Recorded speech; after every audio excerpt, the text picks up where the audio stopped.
Most of us have never told the real story of grief. Most of us have never told exactly what happened in our grief. Most of us have never told the real story of grief because we don't have a safe place to tell that story. We don't have anyone who's going to listen to the story. And that's what I want to get in today. Didn't get into today is the place that we tell the story. Where do we get the place to tell the story? Where's a safe place? I've talked to you guys a lot about this, about how we have this grief that we're carrying around and we don't know where to lay it. We don't know where to lay this grief because no one's ever given us a safe place to lay that grief. And so when one of the things that grievers need is to talk. And when we don't have a place to talk, what do we do with that grief? No, most people never get to tell the real story because they have no place to tell it. No place to tell it without judgment, without comparison, without somebody coming in and trying to fix them. Well, at least you have an angel in heaven now. Be happy you have an angel in heaven. Be happy that they were able to give you the phone call and you can understand. I'm not talking about the obituary version, the version that you put out for the world to see, the version you put out for the world to read. I'm not talking about that polite church version where you let the church know who they were and tell the story of how great they are. Not the she's in a better place version, not that one either. The real version, the one where the phone call happened, what your heart was going through, what you were feeling. Friends, most of the time when I tell the story about Austin, it starts at the phone call. And that's important. I received a phone call, and that was the moment that my life changed. That was the moment that everything changed for me. The phone call you received, viewing the body of your person. Who have you talked to about that? The look on the nurse's face when she came in to tell you the results of the test. The look on the nurse's face when she said she couldn't tell you because only the doctor could tell you, but you knew damn good and well that there was something going on. The way your knees buckled. When you heard your daughter screaming on the other end of the phone, how your knees buckled. How you told yourself to be strong. The way you walked out of the hospital that day without your person. And you knew that there was no way you were leaving without them. You knew there was no way in the rest of your life you would ever have them. That, my friends, is the story. That is the story of the grief. That is your grief story.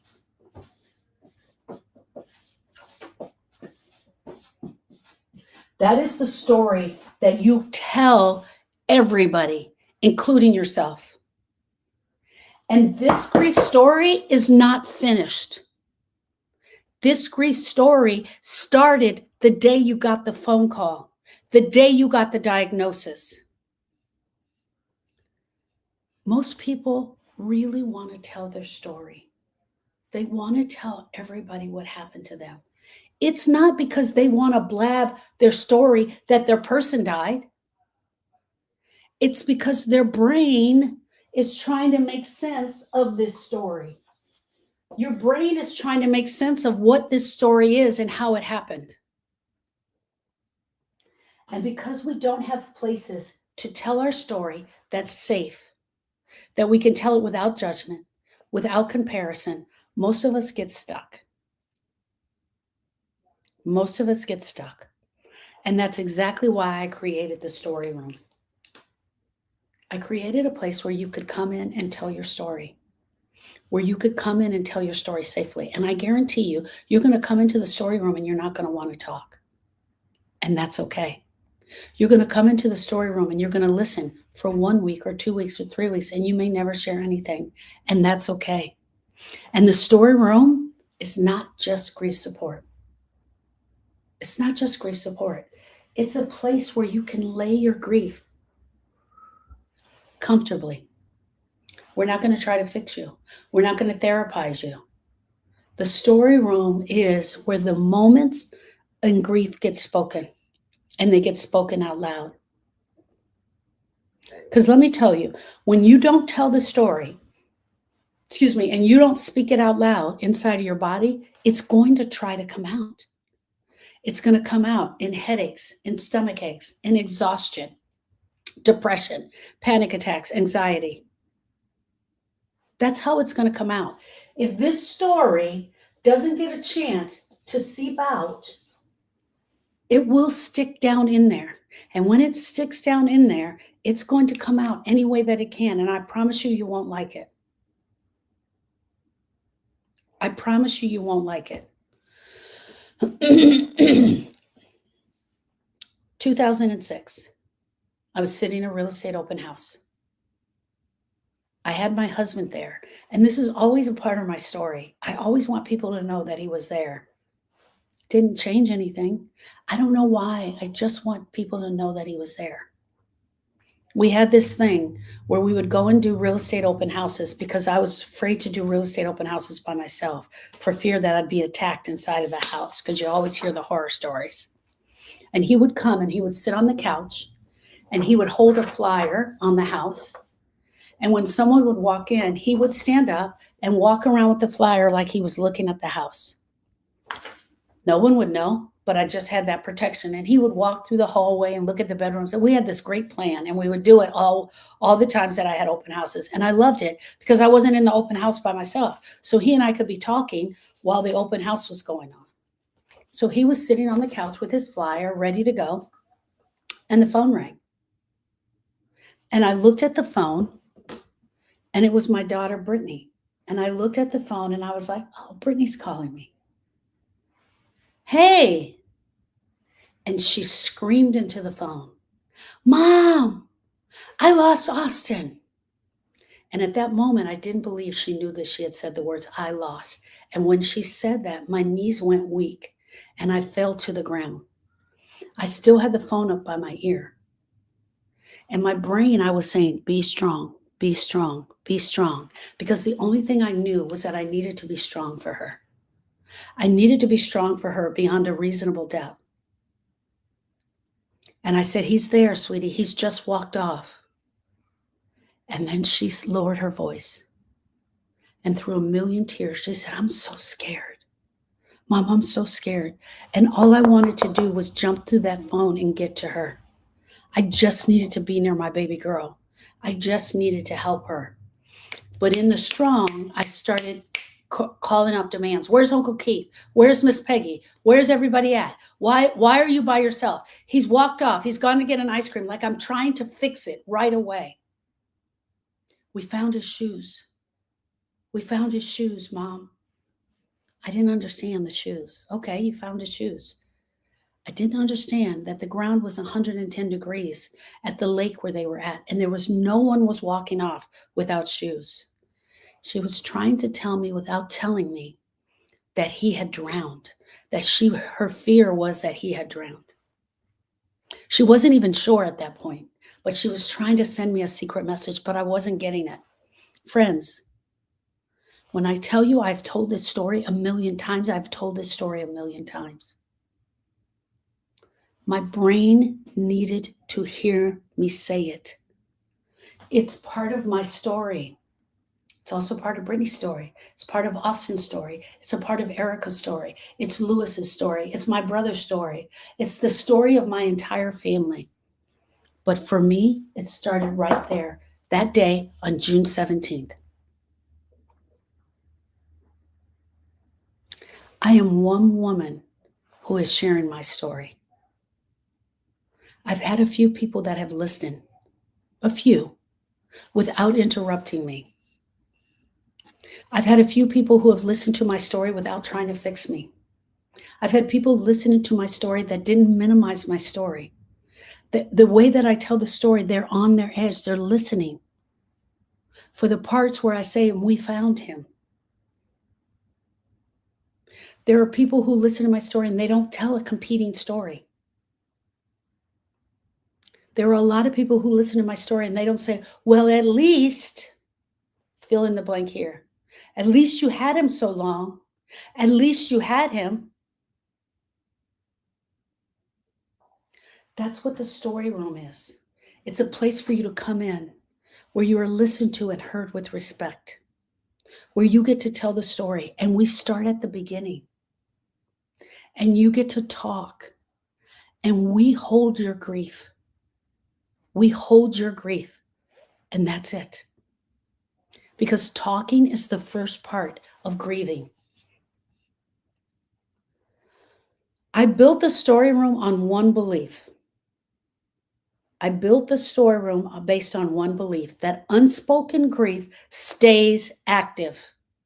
Unspoken grief stays active. What unspoken grief do you have?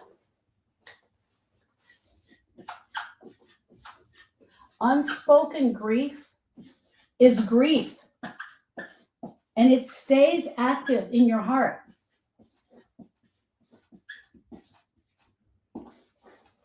It stays spinning around. It doesn't go anywhere. It stays active. And then there's moments where you feel trapped in this active grief. It gets trapped inside of your body when it can't come out. When you can't share it and it cannot come out, it gets trapped. But trust me, grief is smart. It's going to come out as irritability. It's going to come out as brain fog. It'll come out as chest tightness. It'll come out as anger, exhaustion, constant grief noise running around in your brain, panic. That grief is smart because the brain is smart and it is trying to get that grief out there. Listen to me, friends. You telling your grief story does not take away all the pain. What do I hope will happen when you tell your grief story? What I hope will happen is that some of the pressure will be relieved, that you get to tell your grief story and you blow off some of the pressure. For a lot of you, you think something is wrong with you. You think something is wrong with you right now because all you do is think about the grief over and over and over again. There's nothing wrong with you. You're grieving. We are all grievers, and all of us will have multiple grieving experiences throughout our life. Your grief story is unfinished grief. It's unfinished grief that has affected your nervous system, and your nervous system is fighting back to get you back to some semblance of normal. And the place to start is inside the story room. And that's why I created it. Let's go a little bit deeper.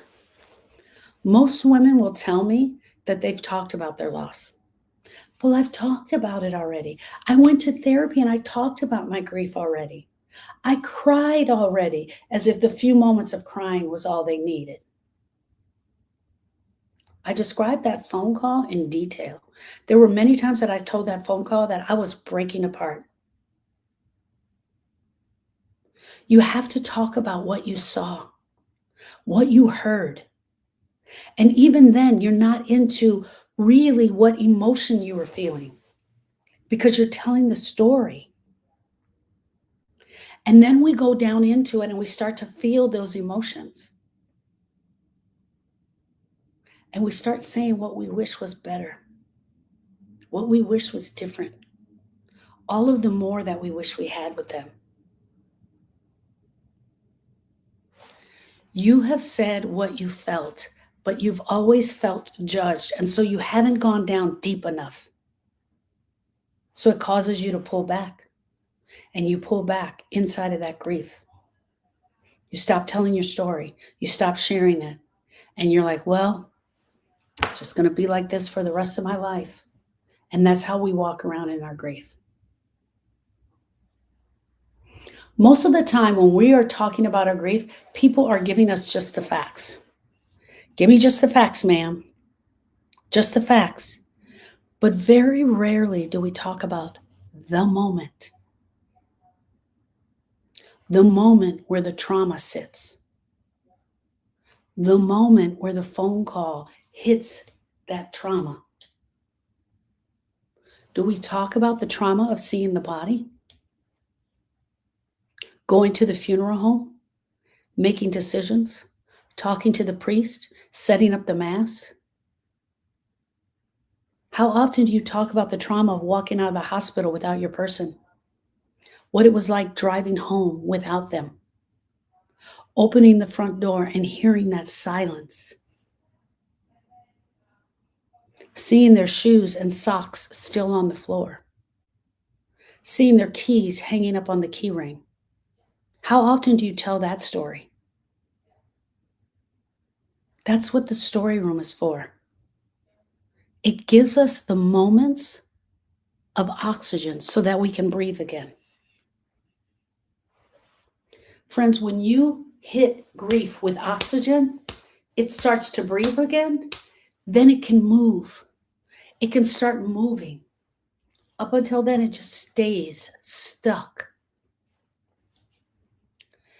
Talking is the point where you start to normalize what has happened to you. Why? Because you hear yourself say the thing out loud. When we don't talk about the grief, we react to the grief. We cry, we scream, we yell, we sit in pain. We stare off into space. When we don't talk about the grief, talking about the grief allows us to blow off the pressure. We react to the grief. We snap at our husband. We withdraw from our friends. We get irritated by small things. We're yelling and screaming at our kids. We're yelling and screaming at our dog. We start to judge ourselves inside of this grief. You can't outrun it. You cannot outrun this grief. And you cannot pretend that it doesn't happen, because it did. And pretending we show up like we're strong, like we got this. That was me. It was the only tool that I had in my tool chest. When I opened the tool chest, it was the only one that I had. And because I could show up as strong, I could function.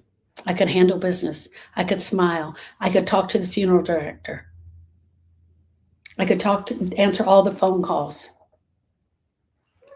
And then in the morning, I would fall apart. Every morning I fell apart. And my story would start over again, and it would start replaying, and it would go to the moment of that phone call. The moment of that phone call. Friends, you're not weak. This is not weakness. You just didn't need to know. You just didn't know that you need to talk about it. This is an unfinished cycle of grief stress that just keeps cycling over and over and over again. Your body is trying to complete something that it doesn't really understand what the hell just happened. And you're not going to do it in one night. You're not going to do it in one morning. It is step by step by step. Every single day, you've got to go after this grief. You've got to go after it. Let's talk about what makes the story room so different. Why is it not like every other support group? Well, number one, you have me, and I'm the best at grieving. No, I'm not. But I'm really good. But you have clear structure. You have safety. You have trust. We set that up in the room. It's completely confidential.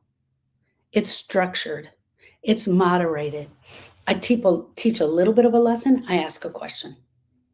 I teach a little bit of a lesson. I ask a question. It goes around the room. I'm trying to get the grief to shift for you. These are grief shifting questions. I'm trying to get the grief to shift for you. And you're answering the question, and so is she, and so is she, and so is she. And guess what? The way she articulates the answer to the question, you're like, oh my gosh, that makes so much sense. We don't crosstalk. We don't give advice. We're not trying to rescue anyone. We can ask questions. Why? Because once you start giving advice to everyone, they start shutting down. And you're not allowed to do it. And you're not going to do it here. Well, at least, you should have. The nervous system doesn't handle those well. It doesn't handle those well at all. Inside the story room, we come into Zoom. You open your Zoom camera. You can speak if you want to. You can listen, just listen if you want to. It's simple, it's powerful, and it's not dramatic, and it's not chaotic. I promise you. And this is so important. The story room is for women who keep replaying the moments over and over again. The story room is for women who feel alone in the details of their loss. The story room is for no matter where you are in your grief, the story room is for you. We start at the beginning of the story, but we go way into the story. The story room is for someone who has never said the whole thing out loud. The story is for anyone who feels uncomfortable in their grief. If you feel uncomfortable in your grief, the story room is for you. The story room is for women who knows they're carrying more than just this current loss. It is not for someone who wants to debate theology. Sorry, it ain't for you. It's not for anyone who wants to be a therapist and wants to come in here and therapize. It's for women who are really ready, willing, and able to talk, to tell the truth of what happened. My next story room is February 26th at 1 p.m. Central Standard Time. You can sign up in the link. Even if your voice is shaking, even if you never say a word, but all you do is sit in the story room and cry, it is for you. You're going to hear things like, I don't want to cry in front of other people. I never cry in front of other people. You might in here, and then again, you might not. Crying is not requiring. Crying is not required. Speaking and listening are. I don't want to make it worse. You won't make it worse because you're going to leave the junk in that room. When we avoid our grief, we keep adding to the intensity of the grief. Speaking helps you to relieve that pressure. If you're sitting here thinking, I should be stronger by now, I shouldn't need this quiet room, the story room, then it's the right place for you. Grief doesn't care about your personality. It doesn't give a damn who you are. It doesn't give a damn that you are the COO of fill in the blank here. All it cares about is that your heart is broken and that you need somewhere to lay this. If you are tired of carrying the moment, this moment, your moment alone, the story room is for you.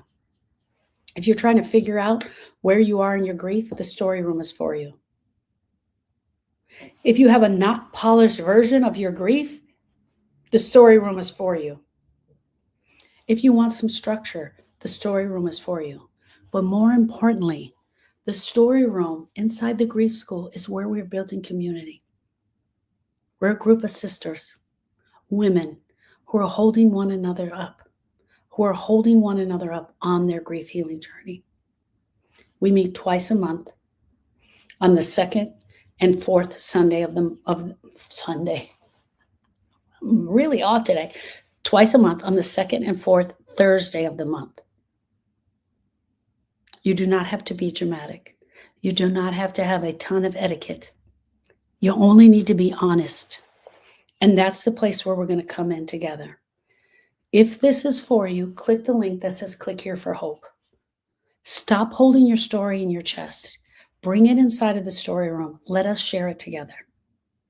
All right, friends, I'm going to be in there and I'm going to be teaching. Are you coming? Are you coming to the story room? Are you coming to the place where you have a ton of unspoken grief? Because I'm over there. I'm in the room. I'm ready. Come on. Let's go. See you there.